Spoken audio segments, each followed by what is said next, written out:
the creator of An American Tail. Meet the Furlings. They're fun, they're funny, and they're full of mischief. Furlings!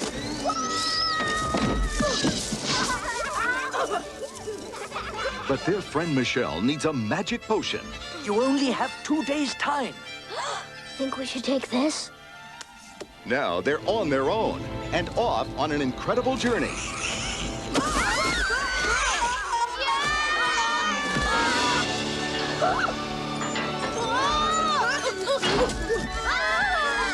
Join Abigail, the leader. We can take care of ourselves, thank you. Edgar, the brave. I'm drowning! Get up. Oh. And Russell, the one with an enormous appetite for adventure. Stuck in your stomach! From the courageous Stuck in the mud. to the outrageous. They came along. Ow! And they... Come along as they leap into action. Hallelujah! Swim against the odds. And together, come up with the perfect plan to reach for the sky. You don't really mean fly. Michelle's counting on us. Well, flap their little paws and fly like birdies. We'll show you. Great! The Winder-Uppers!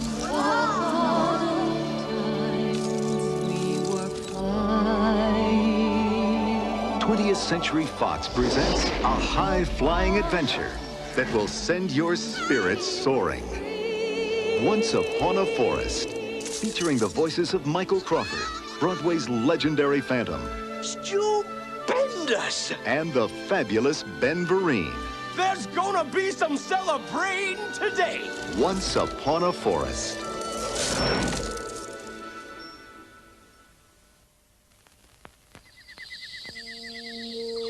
Just beyond your dreams, there is a secret world where every sound is a song, every tree a home, and humans exist only in fairy tales until now.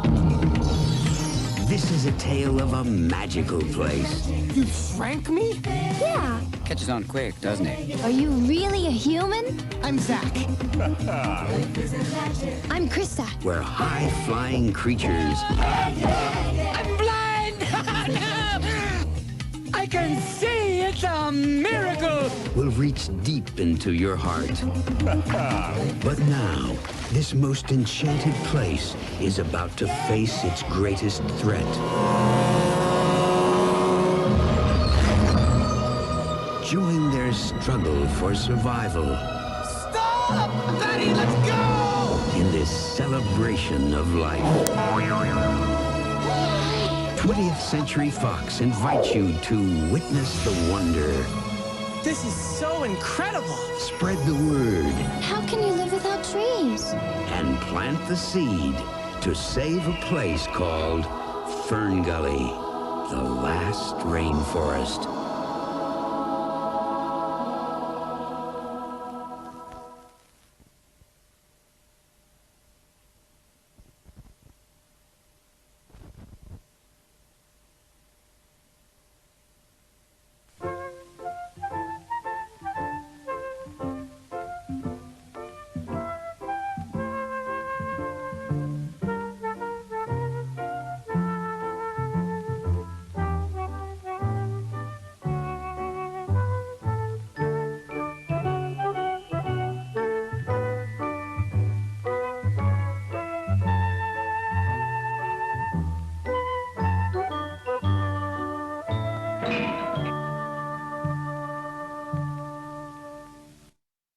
This is the story of Mr. Strong.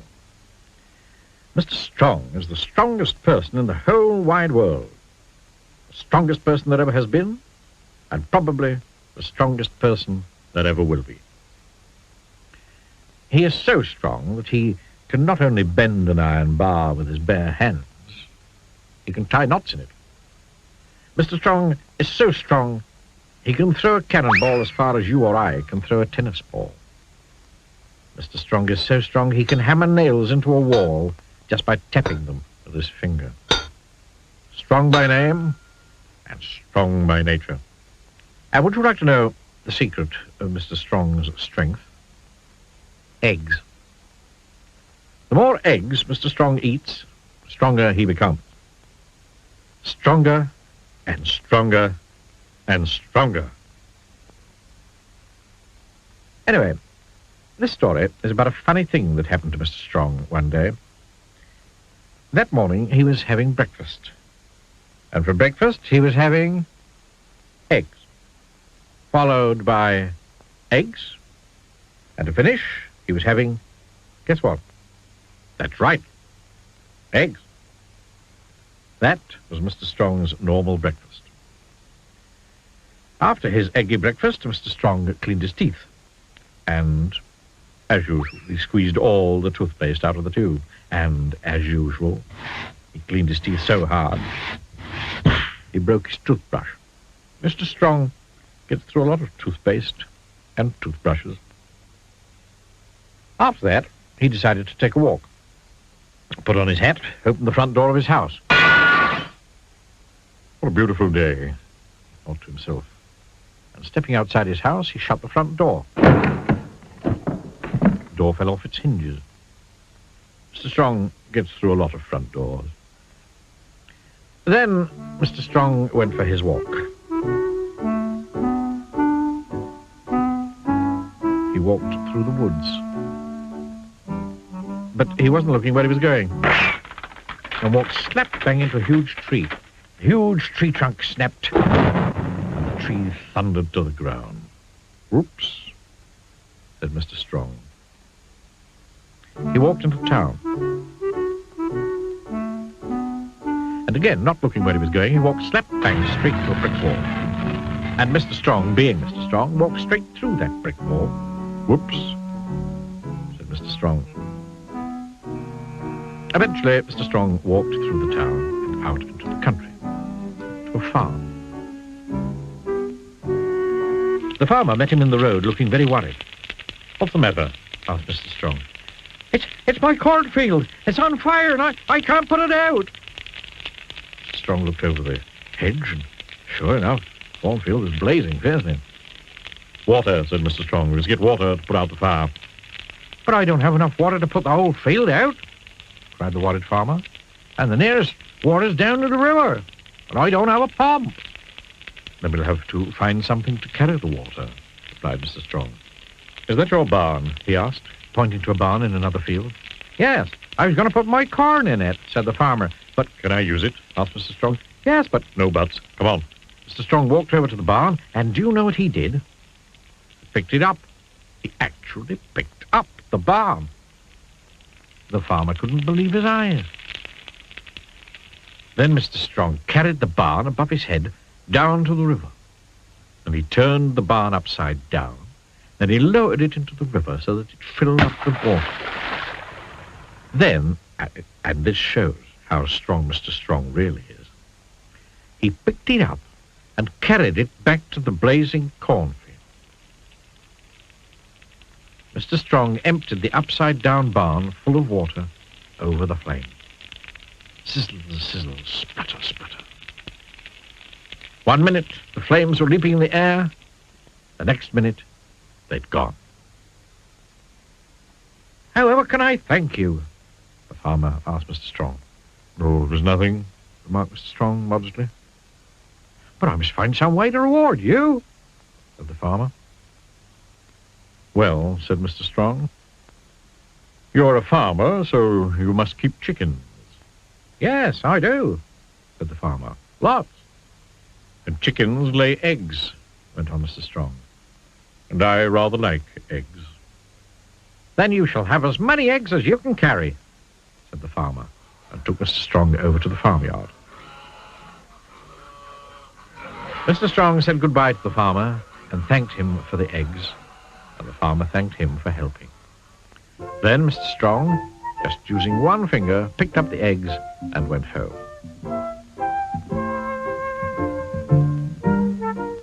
Mr. Strong put the eggs carefully down on his kitchen table and went to close the kitchen door. The door fell off its hinges. Whoops, said Mr. Strong, and sat down. chair fell to bits. Whoops, said Mr. Strong, and started cooking his lunch. And for lunch, he was starting with eggs, followed by an egg or two, and an egg between eggs, and an egg on the side, and an egg for luck, and then eggs. And then for his pudding, he was having, well, can you guess? For his pudding, he was having ice cream. Achoo!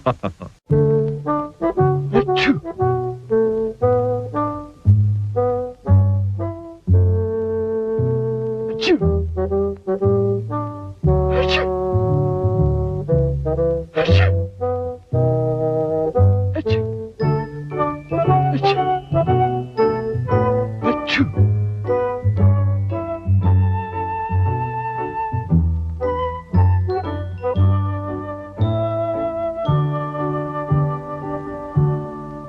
This is Coldland, which is a country somewhere near the North Pole. The weather in Coldland is winter all the time. When it isn't snowing, it's freezing. And when it isn't freezing, it's snowing. So you can imagine how cold it is. Because it's so cold in Coldland, everybody who lives there is cold as well. You can tell if somebody comes from Coldland because everybody there has a red nose. And people in Coldland aren't the only ones with red noses.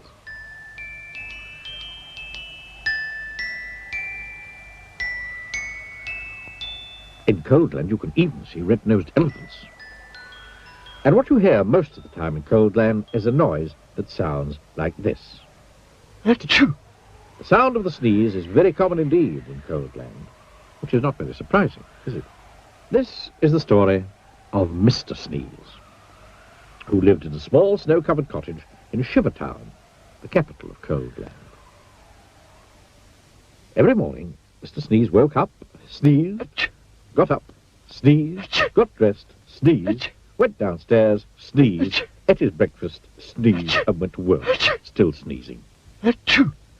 I don't like this sneezing all the time, he thought to himself every day. Until one day he decided to leave Coldland and try to find a cure for the sneezes. Achoo! Achoo! Achoo! Achoo! He walked and sneezed and walked his way across Coldland, and then he sneezed and walked and sneezed for days and days until Coldland was far behind. As he walked away from Coldland, he noticed that there was less and less snow. And eventually, he walked so far that there was no snow at all. And as he walked, he noticed something else. He wasn't walking and sneezing. He was walking and walking. For the first time in his life, he wasn't sneezing. Not at all, not a bit, not even the tiniest tissue. I wonder why I'm not sneezing, he thought to himself. But he must have thought his thought out loud to himself, because a voice behind him replied, "You're not sneezing because you haven't got a cold." Mr. Sneeze jumped, turned, and there behind him stood a wise old wizard. "What's a cold?" asked Mr. Sneeze. "A cold is what you catch when you're too cold," said the wise old wizard, wisely. "Oh," said Mr. Sneeze, "but I come from a country called Coldland, where everybody's too cold all the time." "Nonsense," snorted the wizard. "Can't be too cold all the time, because of the sun." And he pointed to the sun, which was smiling in the sky. "But we don't have any sun in Coldland," said Mr. Sneeze. "No sun?" exclaimed the wizard. "How extremely, extraordinarily extraordinary. We'd better do something about that, then, hadn't we?" "Yes," agreed Mr. Sneeze, not quite knowing what the wizard was talking about. "How far away is this place called, what is it, Coldland?" asked the wizard. "Oh, it's miles and miles and miles away," replied Mr. Sneeze. "In which direction?" asked the wizard. Mr. Sneeze pointed. "Oh, it shouldn't take long," said the wizard, who then waved his wand and muttered some magic words, which wouldn't be magic if you knew what they were. Whatever those magic words were, they worked.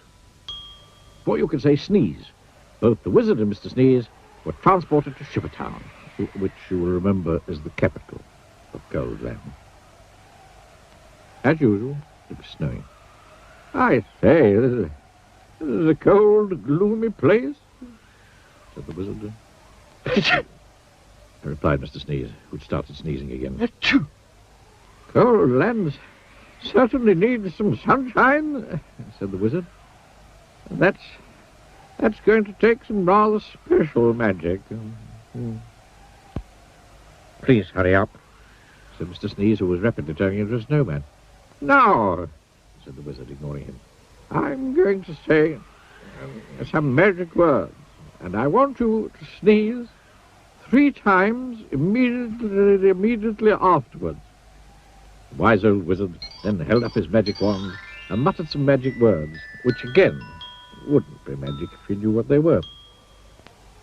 "Ach, ach, ach," sneezed Mr. Sneeze. Then quite suddenly, as if by magic, which indeed it was, the sun came out from behind the big black clouds, and it stopped snowing. "There now," said the wizard. "That should stop the sneezing." And then, after muttering some more magic words, and without waiting even to say goodbye, he disappeared. Mr. Sneeze just stood there in the sunshine, watching the snow begin to melt. After that, the sun shone every day, and today Coldland isn't anything like it used to be. You can't see red-nosed dogs chasing red-nosed cats chasing red-nosed mice anymore. And these days the sound of the sneeze is a very uncommon sound indeed. And even Mr. Sneeze doesn't sneeze anymore. And that isn't the only thing different about Mr. Sneeze, as he discovered himself when he looked in the mirror one morning. Can you see what was different about Mr. Sneeze?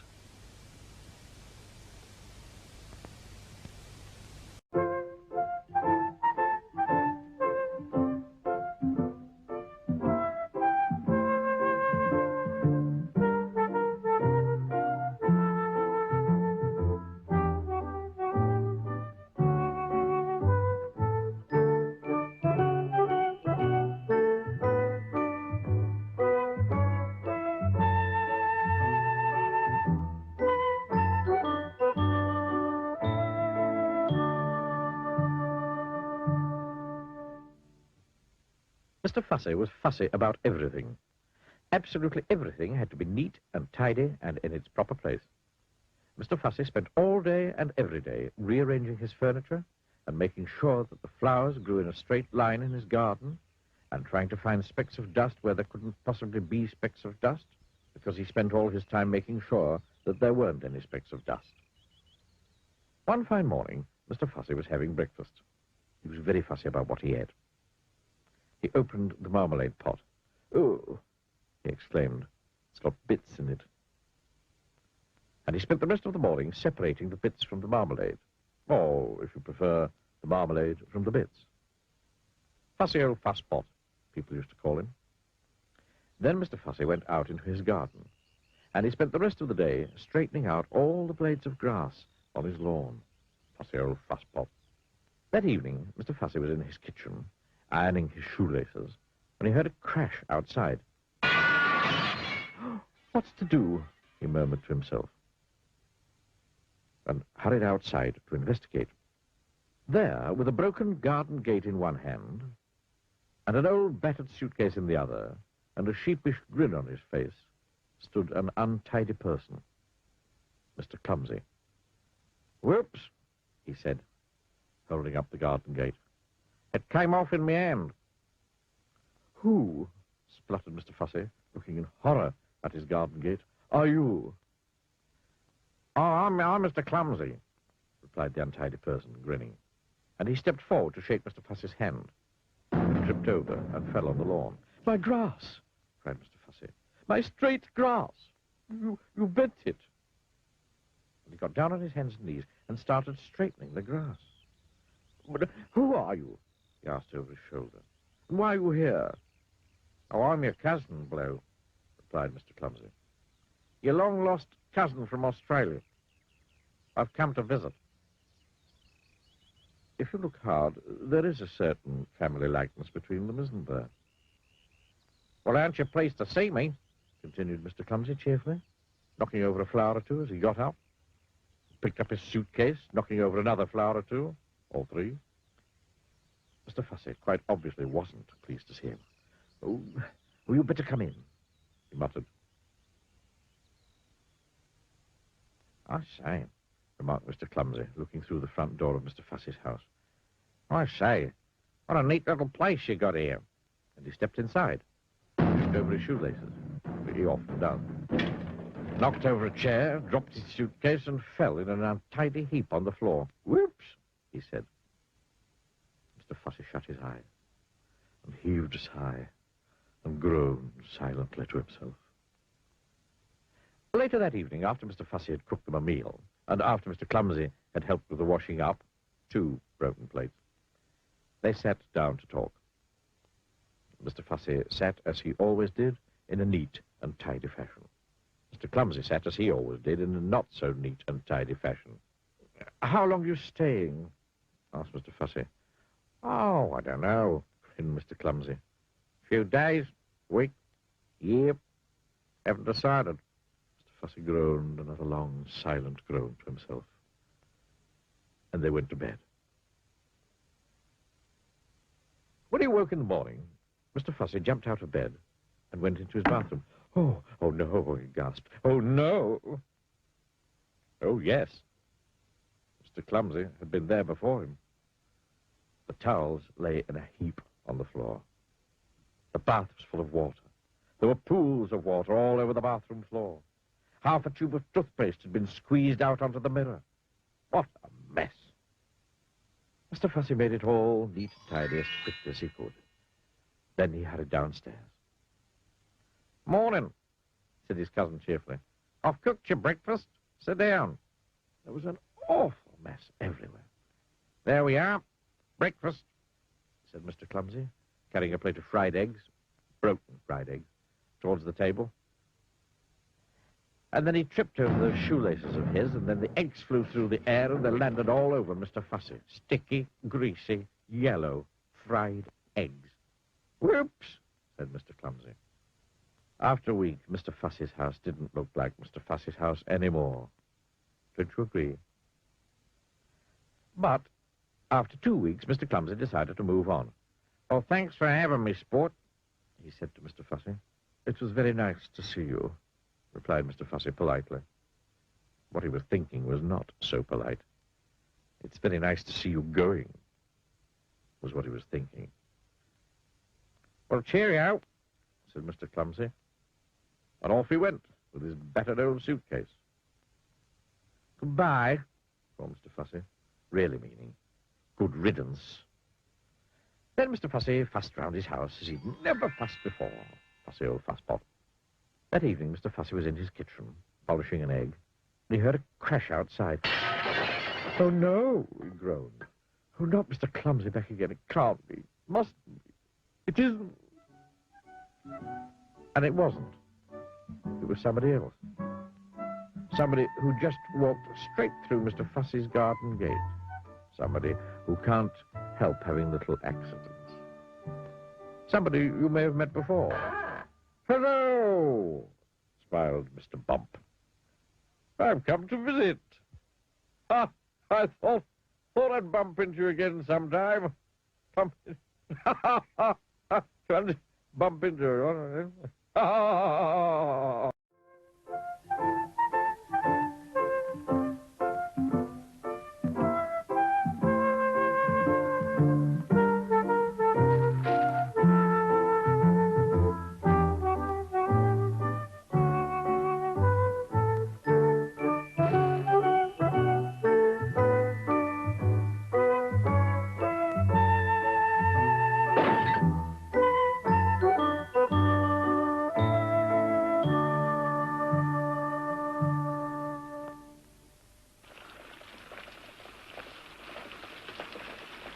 Poor Mr. Worry. Whatever happened, he worried about it. If it rained, he worried that his roof was going to leak. If it didn't rain, he worried that all the plants in his garden were going to die. If he set off shopping, he worried that the shops would be shut when he got there. And when the shops weren't shut when he got there, he worried that he was spending too much money shopping. And when he got home with his shopping, he worried that he'd left something behind or that something had fallen out of his basket on the way home. And when he got home and discovered that he hadn't left anything behind and that nothing had fallen out of his basket on the way home, he worried that he'd bought too much. And then he worried about where to put it all. Life was just one long worry for poor Mr. Worry. One day, he went for a walk. He was worried that he might walk too far and not be able to get home. But, on the other hand, he was worried that if he didn't walk far enough, he wouldn't get enough exercise. He hurried along worrying. Or, you could say, he worried along hurrying. He met Mr. Bump. "Hey, I'm very worried about you," he said. "Why's that?" asked Mr. Bump. "I'm worried that one of these days you might hurt yourself," he said. "Don't you worry ahead about that," replied Mr. Bump, and went off, tripping over his own feet. Mr. Worry went on. He met Mr. Noisy. "Hey, I'm very worried about you," he said. "Why's that?" asked Mr. Noisy. "Well, I'm worried that you might lose your voice," said Mr. Worry. "Don't you worry ahead about that," said Mr. Noisy, and went off. Clump, clump, clump, clump, clump, clump, clump, clump, clump. Mr. Worry went on. He met Mr. Greedy. "Hey, I'm very worried about you," he said. "Oh, why's that?" asked Mr. Greedy. "Well, I'm worried that you might eat too much and be sick," explained Mr. Worry. "Me?" replied Mr. Greedy. "Eat too much? Oh, impossible." And he went off for lunch. Mr. Worry went on. He met a wizard. "Hello," said the wizard. "Who are you?" "I'm Mr. Worry." "And you look it," commented the wizard. "I tell you what," he went on, for he was a helpful sort of wizard. "Why don't you go home and write down every single thing that you're worried about, and I'll make sure that none of these things will ever happen. Then you won't have anything to worry about, will you?" Mr. Worry smiled. It was the first time he'd smiled in a long time. In fact, it was the first time he'd smiled that year. He hurried home in great excitement.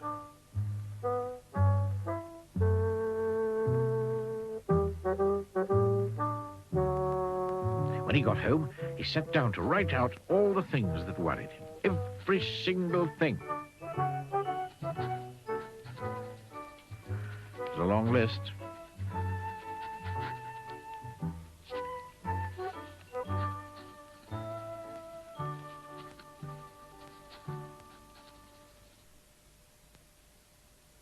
And then he went to bed and had the best night's sleep he'd had in years. The following morning, the wizard came round to collect Mr. Worry's list. "My goodness me," he said, when he saw the size of it. "However," he said, "leave it to me. I'll go off and make sure that none of these things will ever happen." And off he went. "Nothing to worry about now," he called over his shoulder. "Nothing at all." Mr. Worry heaved a sigh of relief. That day was the first day in Mr. Worry's life that he didn't have a single thing to worry about. And the next day, and the day after, and the day after that. On Monday, Tuesday, Wednesday, Thursday, Friday, Saturday, and Sunday, Mr. Worry didn't have a care in the world. But on Monday morning, he was a worried man. Oh, dear. What do you think was worrying him? Can you guess? He went to see the wizard. Oh, dear, said the wizard when he saw him standing on his doorstep. What's worrying you now? I'll tell you, said Mr. Worry. I'm worried because I don't have anything to worry about. And he went home to worry.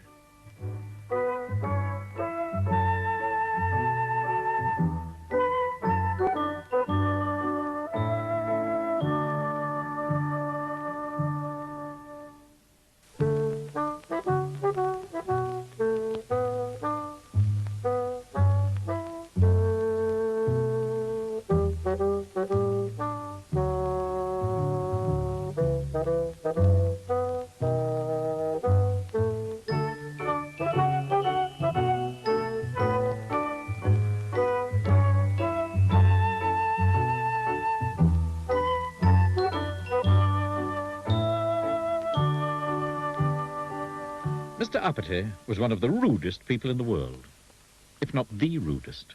He was rude to anybody and everybody. So, of course, in Big Town, which is where he lived, he had no friends at all. Not one. Miserable old Uppity, they used to call him, and he certainly looked it.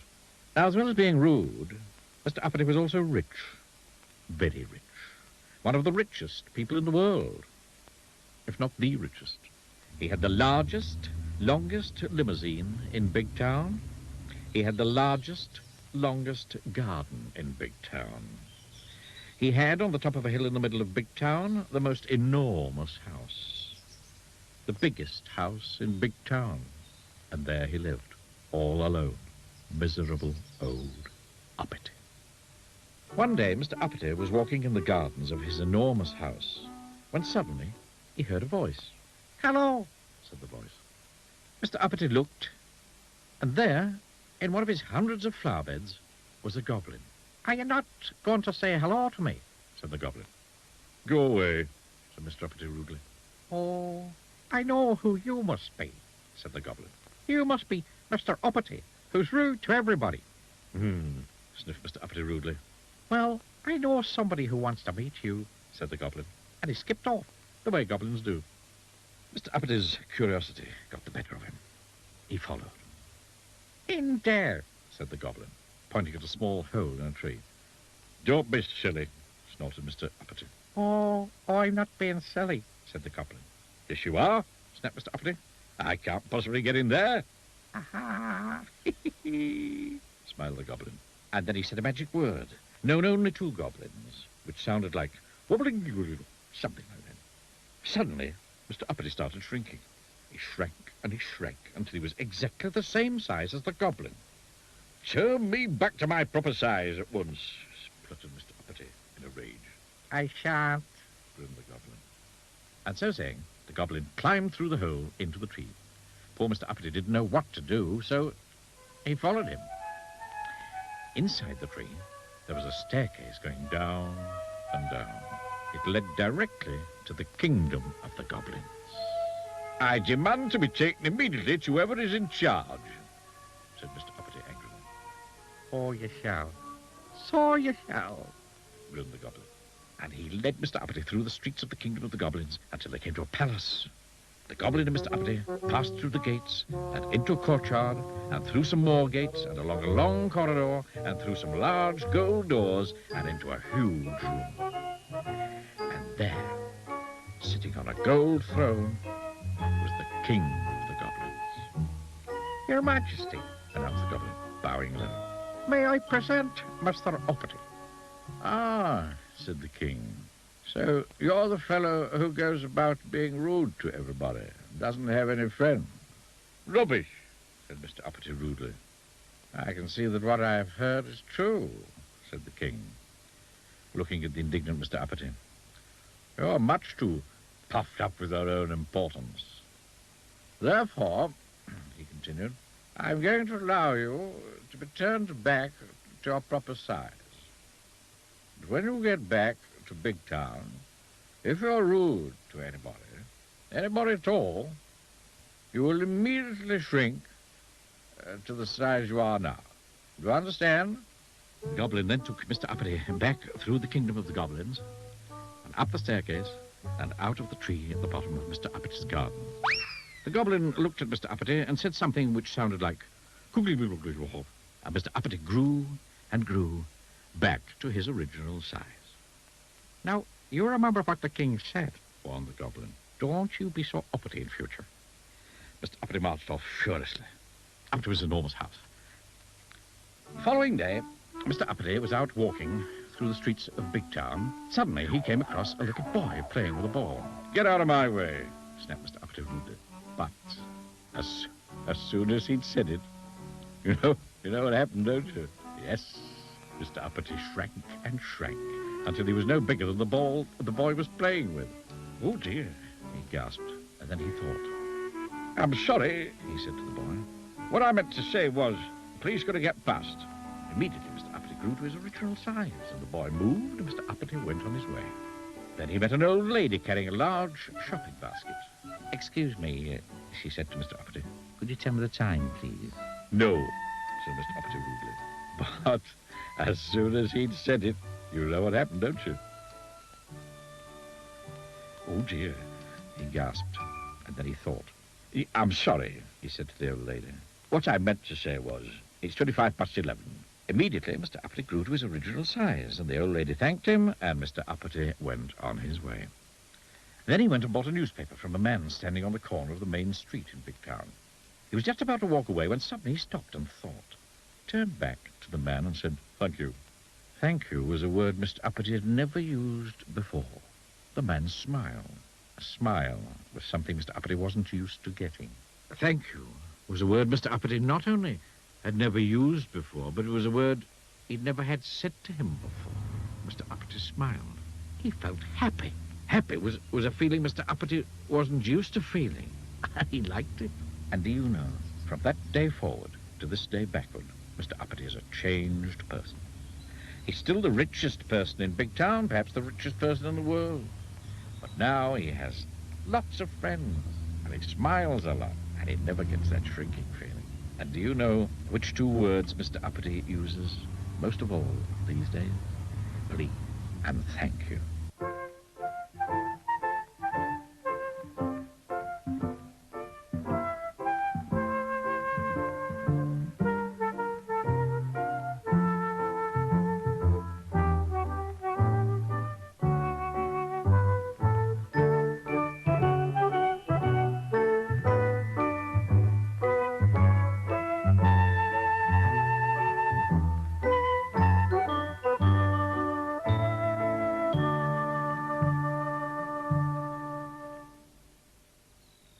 Mr. Dizzy was, to be quite honest, not very clever.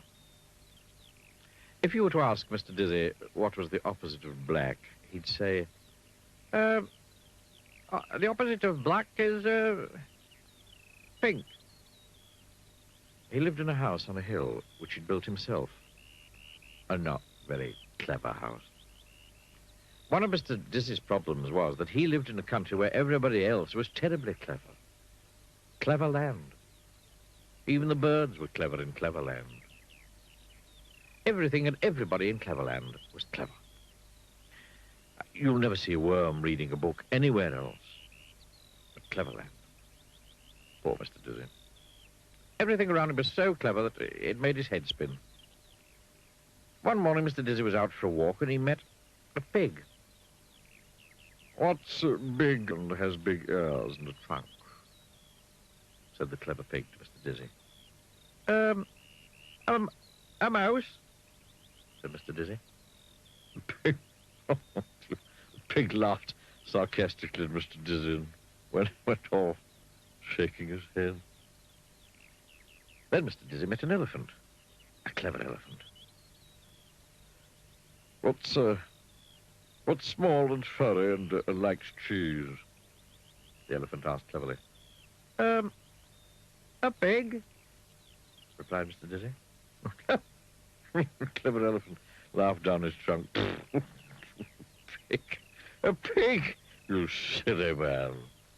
And off he went. Poor Mr. Dizzy. Mr. Dizzy decided he didn't want to talk to anybody else that day, so he went for a walk in the wood where he knew that he wouldn't meet anybody. He felt very miserable about not being clever, and as he walked along, a tear trickled down his cheek. Poor Mr. Dizzy. Then, in the middle of the wood, he came across a well. Little did Mr. Dizzy know that it was a wishing well. The day was warm, and so he decided to take a drink of water from the well. Mr. Dizzy drank deeply, but he was still unhappy. Oh, I do wish I could be clever, he sighed. Little did Mr. Dizzy know that whoever drinks deeply from the water at the wishing well, his wish will come true. And Mr. Dizzy had wished that he could be clever, and his wish had come true. He was clever, but he didn't know it. Not yet.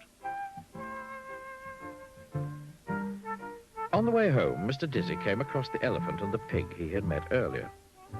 They were telling each other about how they'd made Mr. Dizzy look silly by asking him a question he couldn't answer. They were giggling and sniggering about it when they saw Mr. Dizzy approaching from the wood. Oh, here he comes again, giggled the clever pig. Oh, let's ask him another question, sniggered the clever elephant. Mr. Dizzy came up to them. Tell us, said the clever pig, trying to keep a straight face, what's white and woolly and goes baa? Why, a sheep, of course, replied Mr. Dizzy. Pig and the elephant were amazed. To tell the truth, so too was Mr. Dizzy. He suddenly felt very, very clever. And it was a not unpleasant feeling. Tell us, said the clever elephant, what has 4 legs, a tail, and goes woof? Well, that's easy, replied Mr. Dizzy. A dog, of course.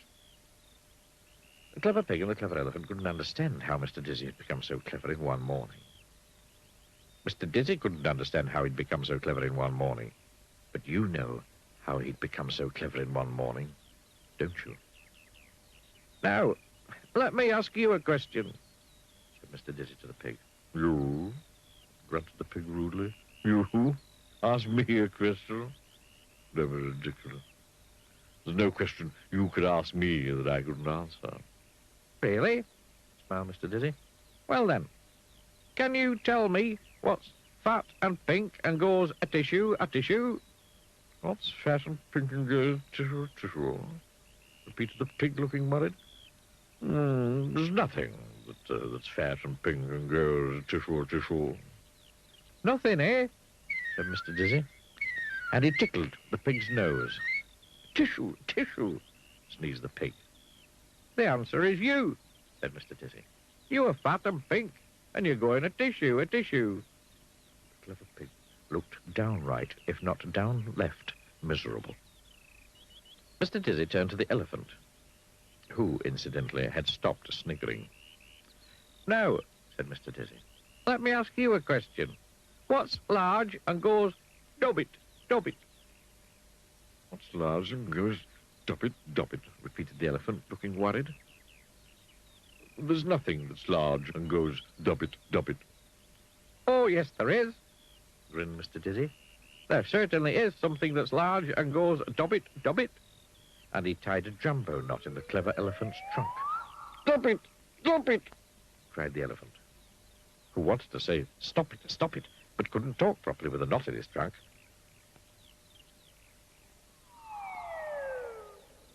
Mr. Dizzy grinned and went home. Hee hee hee hee hee.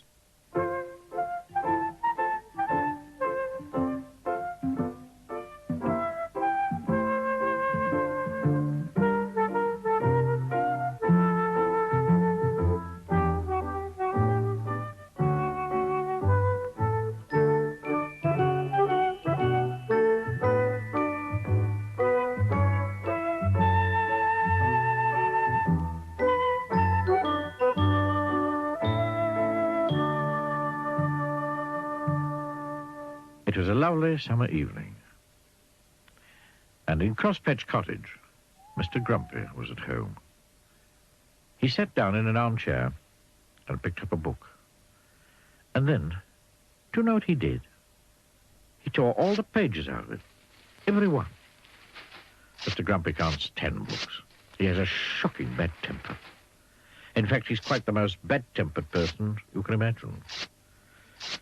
Grumpy by name and even more grumpy by nature.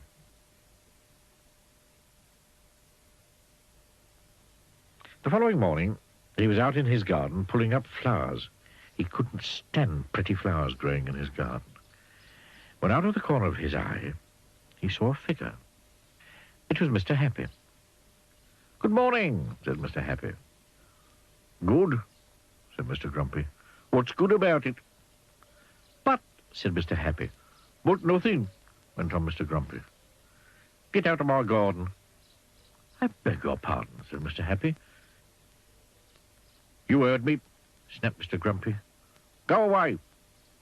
"I say," laughed Mr. Happy, "you're a bad-tempered fellow." "Hum," grunted Mr. Grumpy. "And," went on Mr. Happy, "bad-tempered fellows need to change their ways." "Rubbish," retorted Mr. Grumpy, and went into his cottage, deliberately stepping on Mr. Happy's foot as he passed him. Oh, said Mr. Happy. Bang went the door of Crosspatch Cottage as Mr. Grumpy slammed it behind him. Mr. Happy stood there looking not quite so happy as he normally does. His foot hurt. He thought and thought and thought some more. Then he had an idea. He smiled and went to see Mr. Tickle. Mr. Happy told Mr. Tickle of his idea of how to get Mr. Grumpy to change his ways. And Mr. Tickle grinned the sort of grin that goes from ear to ear. That is, if you have ears, which he doesn't. Oh, he grinned, rubbing the hands at the end of those extraordinarily long arms of his together. That sounds fun. That afternoon, Mr. Grumpy went to town, shopping. He walked into Mr. Meat's shop. Mr. Meat was a butcher. "Give me some sausages," snapped Mr. Grumpy, "and be quick about it." Poor Mr. Meat, who was frightened of Mr. Grumpy, did as he was told. But as he was doing as he was told, something appeared through his shop doorway. Do you know what it was? It was an extraordinarily long arm belonging to... Well, you can guess who it belonged to, can't you? That extraordinarily long arm of Mr. Tickle's came in through the door and across the shop, up to Mr. Grumpy, and tickled him. "Ow!" squeaked Mr. Grumpy in alarm, dropping his sausages and looking round to see what had happened. But could he see anything? He could not. Grunted Mr. Grumpy, and picked up his sausages and went next door to the cake shop. Crash went the door of the shop. "Give me a cake," snapped Mr. Grumpy, "and hurry up." Poor Mrs. Fairy, who sold cakes, was frightened of Mr. Grumpy, so she did as she was told. But as she was doing as she was told, guess what happened? "Oh!" squeaked Mr. Grumpy, dropping his cake and his sausages. He just could not understand what was happening. And the same thing happened at Mr. Daly's, the newspaper shop, at Mrs. Humbug's, the sweet shop, and at Mr. Bottler's dairy, and at Mr. Pack's, the grocer's. It went on all afternoon. And all afternoon, Mr. Grumpy kept being tickled. Dropping his shopping, picking it up and being tickled, and dropping his shopping and picking it up and being tickled and dropping his shopping and... Oh, he just couldn't understand it. On his way home to Crosspatch Cottage, he met Mr. Happy again. "Hello," grinned Mr. Happy. Having a nice day?" "Get out of my way," snapped Mr. Grumpy, "before I kick you." But almost before the words had passed his lips, that extraordinarily long arm of Mr. Tickle's had appeared from behind a tree and tickled him yet again. He jumped in the air and dropped all his shopping yet again and fell over. Mr. Happy looked down at Mr. Grumpy lying amid a jumble of sausages and cake and newspapers and sweets and milk and cornflakes. I think he laughed that if you were to change your ways and not be quite so bad-tempered quite so often, this sort of thing might not happen to you quite so often. Grunted Mr. Grumpy. He picked up all his shopping yet again and went home to Crosspatch Cottage. But on his way, he did think about what Mr. Happy had said, because he very definitely did not like what had happened to him that afternoon. Mr. Happy and Mr. Tickle laughed and shook hands. And so after that, Mr. Grumpy did try not to be quite so bad-tempered, quite so often. And the more he tried, the less he found he was tickled.